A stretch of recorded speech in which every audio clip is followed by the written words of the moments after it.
रोज़ा फ़र्ज़ करने के जहाँ अल्लाह ताला के और बहुत से मक़ासद हैं, वहाँ एक मकसद ये भी है कि हम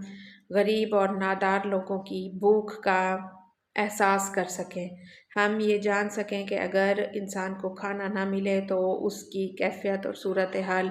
क्या होती है। तो आजकल जिस तरह के मुल्क के हालात जा रहे हैं, लोग आटे के लिए लंबी लंबी लाइनें लगी हुई हैं और उन लाइनों में ना सिर्फ मर्द होते हैं बल्कि ख़वातीन और बच्चे भी शामिल होते हैं, और ये सारे हालात मैंने आपने हम सब ने अपनी आँखों से देखे हैं। तो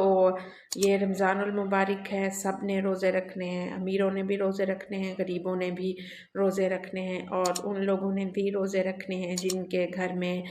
खाना मौजूद नहीं है, जिनके घर में आटा मौजूद नहीं है। तो इस सिलसिले में ख़वातीन किरदार अदा कर सकती हैं कि जब घर में खाना पकता है, अगर 4 लोगों का 8 लोगों का खाना पका है तो उसी खाने में से ही 2-3 लोग आसानी से खाना खा सकते हैं। तो ख़वातीन को चाहिए कि जब वो खाना सर्व करती हैं तो प्लेटों में बचा रहने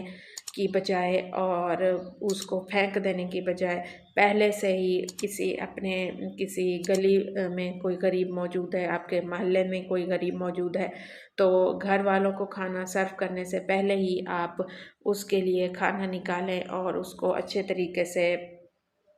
बर्तन में किसी उसमें पैक करके उनके घर भिजवा दें। इस तरीके से ना सिर्फ आप नेकी कमा लेंगे बल्कि वो लोग जो